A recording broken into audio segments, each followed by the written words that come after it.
the Old Testament, Jacob worked under some of the worst conditions, and yet he made it. How did he do it? 3 things. Number 1, hard work. Number 2, spiritual vision. And number 3, tithing. That's the same thing my wife and I did.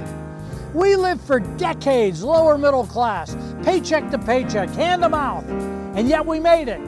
Hard work, spiritual vision, and tithing. Welcome to the Great Outdoor Bible Adventure.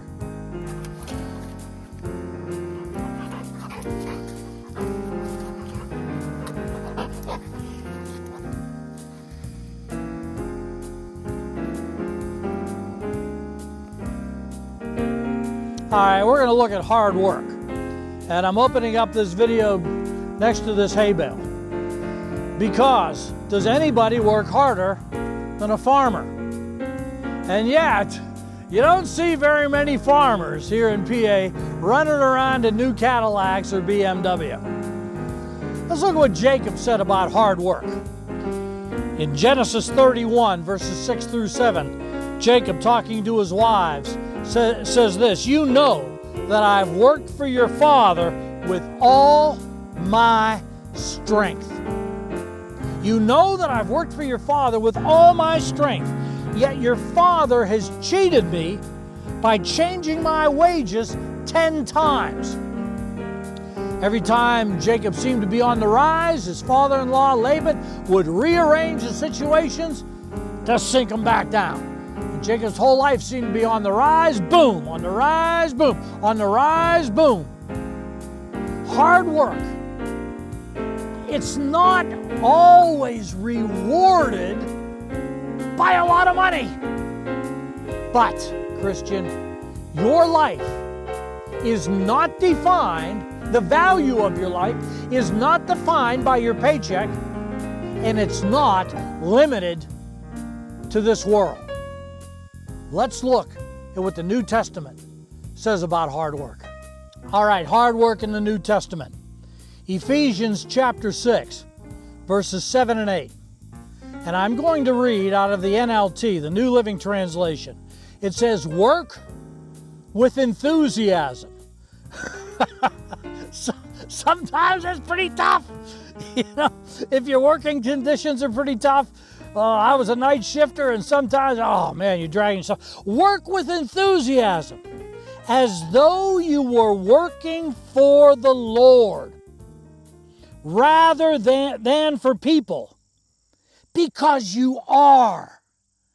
The Lord is watching you. I don't care what they pay you. I don't care whether they value you or they don't see what you're doing. God sees every bit. Your reward is not your paycheck. Oh, it's nice if you get a good one, but if you don't, you're working for God, and He is watching. Your value is not your paycheck. It's not how much money you have. It's value in God's eyes. Let's read on in verse 8 now. Remember that the Lord will reward. The Lord will reward. Got to get that in your soul. The Lord will reward. Well, I don't see the reward. May not happen in this life. And that's good for you. Because this life is passing. But eternity is forever. The Lord will reward each one of us for the good we do, whether we are slaves or free. Somebody says, well, you know, we don't have slavery in America today. Well, at least not much. Well, you know what? Sometimes I think employees sometimes feel like slaves. They're overworked, underpaid. How many times have you heard that? And yet it says, work with enthusiasm for the Lord, as if you were working for the Lord and not people. For the Lord will reward you. He's watching. He's testing your character. I am convinced that there are believers that are on this earth that are hard workers, and they're not getting much out of it, and yet the Lord is watching them, and in eternity, simply because they worked with they gave it what they had, God will reward them. And let's face it, There are very successful people. What did Jesus say? The first shall be last. Before we leave the topic of hard work, consider this. In 2 Thessalonians 3:10, the NIV, for even when we were with you, the Apostle Paul talking, we gave you this rule.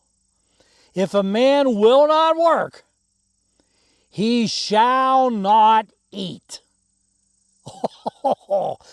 The church is under no obligation to help him if he will not work. I didn't say cannot work, but will not work. All right, let's go on to part 2, spiritual vision. First of all, in Genesis chapter 30, verses 31 through 36, Laban made an agreement with Jacob.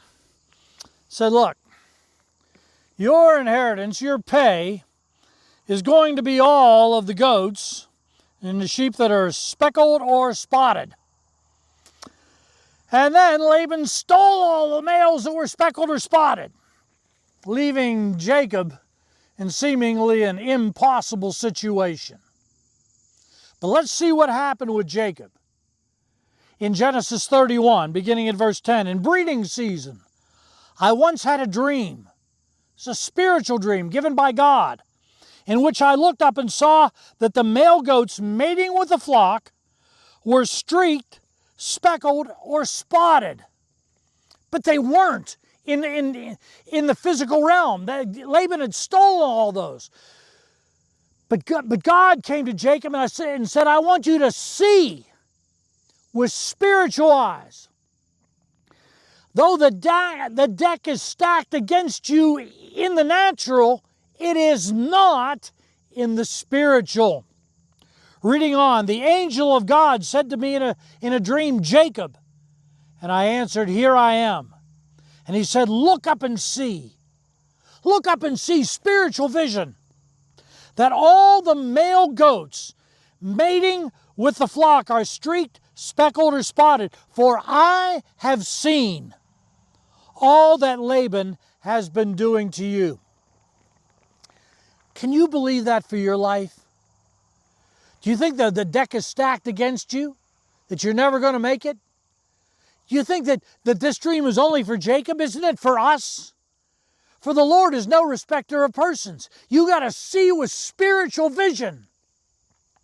Perhaps see beyond this life. What did Jacob's son Joseph say one time? I believe it's Genesis 50 and verse 20, maybe verse 10, but I think it's verse 20. What you meant for evil, God turned around for good. Now I got a whole video on spiritual vision, video number 111. That's all I'm going to say to it on this. But spiritual vision at times means that you see things the exact opposite of what they are in the natural. You see them through spiritual eyes. It starts with a communication from God. This is not just positive thinking or trying to work it up in yourself, manifesting goodness. No, this is a divine communique, and it's for you. Now, there's one more element in Jacob's life. Number 1, he worked hard. Number 2, he had spiritual vision. Number 3, perhaps the most important one. Same passage, Genesis 31. The angel is talking to him about the dream that Jacob had. And it says in verse 13, I am the God of Bethel. God is speaking to him. Where you anointed a pillar, and where you made a vow to me. This factored in highly in Jacob's success in life. You made a vow to me. Let's go back and see what that vow was. This is back in Genesis chapter 28, verse 22, the first time God appeared to Jacob. And then Jacob said this in verse 22, and this stone that I have set up as a pillar will be God's house.